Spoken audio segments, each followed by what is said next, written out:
कहू डॉक्टर राम सेवक ठाकुर जी के रचना सुनाब के लिए जा रहल छी। आओ एकटा क्लासिकल अंदाज में लोकगीत।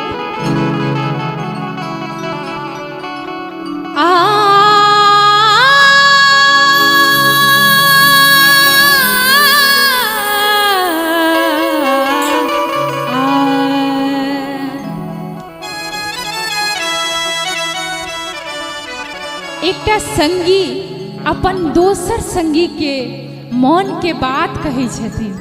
की कहे छथिन आओ सुनाब के लिए जा रहे छी। बीत गेल फागुन नहीं एला सजना,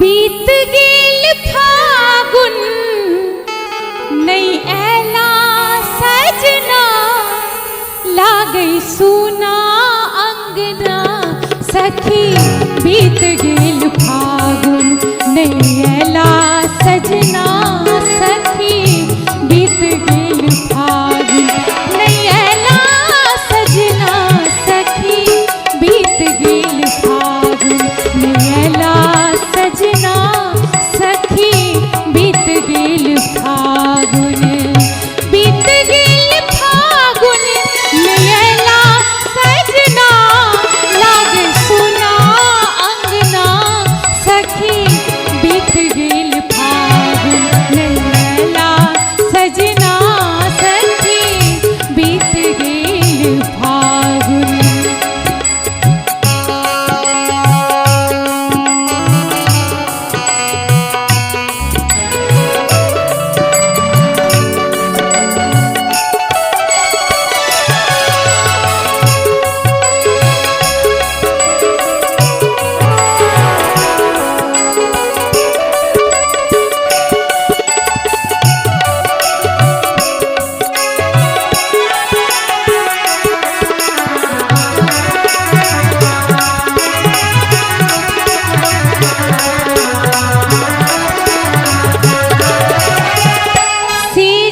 सजावोले रही गेल ओहिना, आयल बसंतो बीतल बहिना, सेज सजावोले रही गेल ओहिना, आयल बसंतो बीतल बहिना,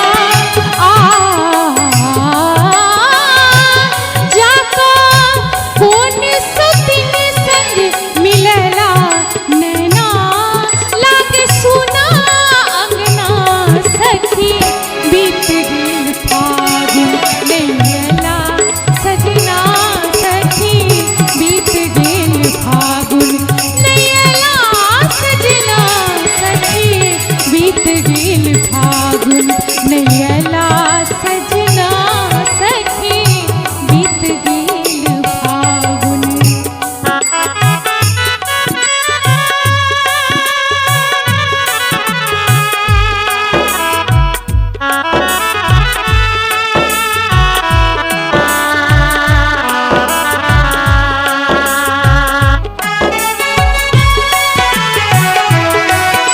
की बात है?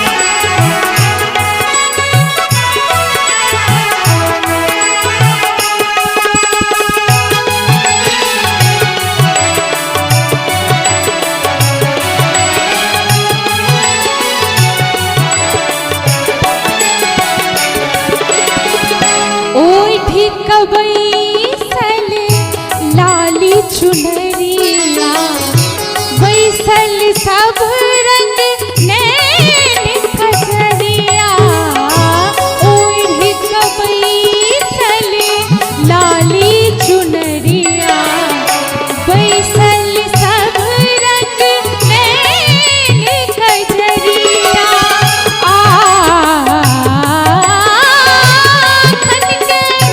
खन खन के हेन बैरिन कंगना, लागे सुना अंगना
बीत गेल फागुन दियला सजना लाग सुना अंगना सखी बीत गेल फागुन दियला सजना सखी बीत गेल फागुन